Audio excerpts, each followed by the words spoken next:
In the name of Allah, may the peace and blessing of Allah be upon His final messenger Muhammad sallallahu alayhi wasallam, his companions and all those who follow him until the day of judgment.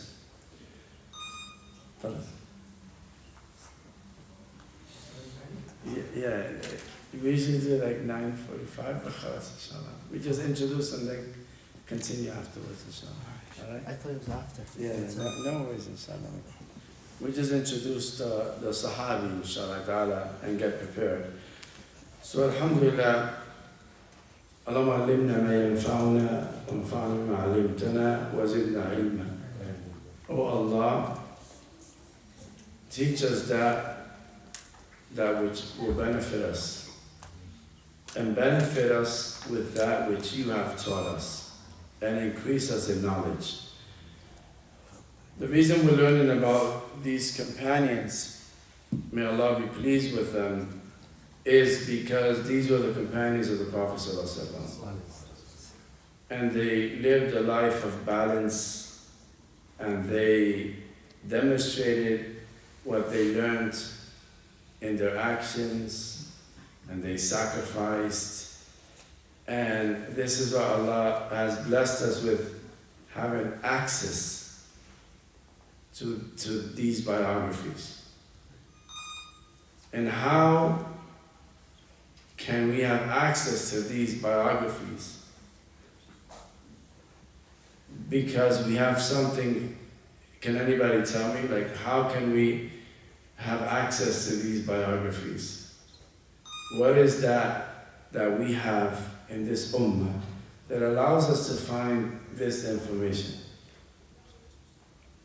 Anybody? Yes? Preservation, how? It's good, but how? It's not a test. It's just, I like to, right? This is our deen, so we should know it, right? It's just, we're here to learn, right? Yes? Jay, so I would say the tawatur is a technical term, right? The tawatur is because you have tawatur in the hadith, which is like so many people narrated it. That's called mutawatir, right? And that's the minority hadith, but they're like unquestionable. It's like the Quran is related to us with tawatur. And then the other category is the ahad. And the ahad is you have the sahih and the hasan and the da'if, different categories. So one way that we get access to this information and any knowledge is the chain. Okay? This person met that person, or passed down this knowledge to that person, and to that person, and to that person, and they document it. You understand? So that is something that we mention it sometimes often. No other deen has this feature. This is min khasa'is al-ummah, a unique feature. And as our scholar said, if it wasn't for the chain, qala Imam Ibn al-Mubarak, Sahib Kitab al-Zuhud, rahimahullah ta'ala, who lived in the year 100 and something after Hijrah. Yahim al-Sabiqeen, from the early scholars, right? He said, whoever shares, if it wasn't for the isnad, lawla al-isnad, anybody will say whatever they will say and nobody can check them. Anybody will say, and it sounds good, right? Like somebody say, this is a popular statement. Yes, if it's popular amongst the qawm, amongst the people, it's popular, khair. And it became accepted in the whole country, khair. But that doesn't have a lot of weight. Unless it's cultural, it doesn't have a lot of weight in regards to hadith. In hadith, there's a category called mashhur. And that mashhur is that these many rawis are relating this hadith. That's technical.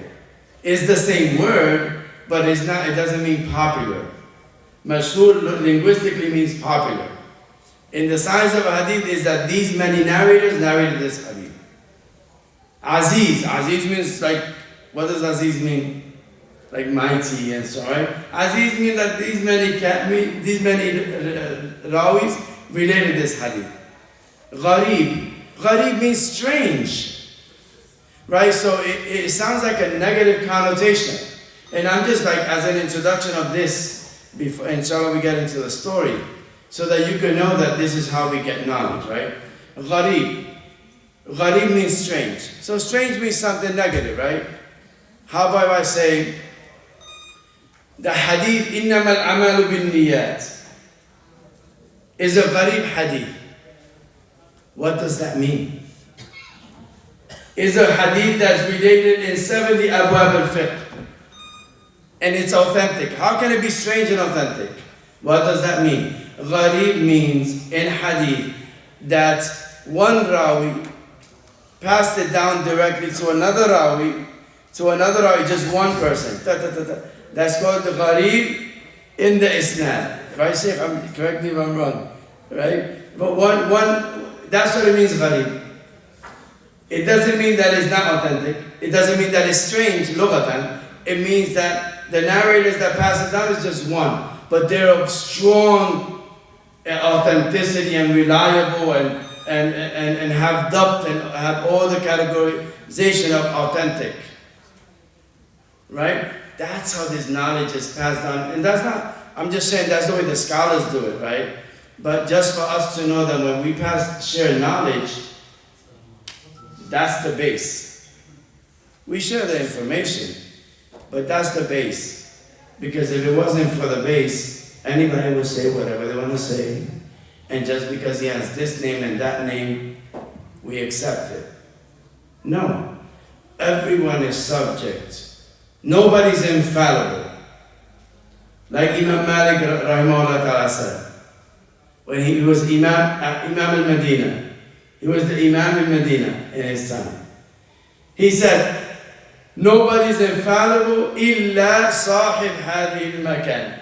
The one, sahib hadhi al-qabr. The one who's buried in it is Rasulullah sallallahu alaihi wasallam. He's the only one, alayhi salatu wassalam, that's known to be infallible, because he, as a human being, whenever he made some human mistake in a decision, Allah will correct him. Allah will send revelation.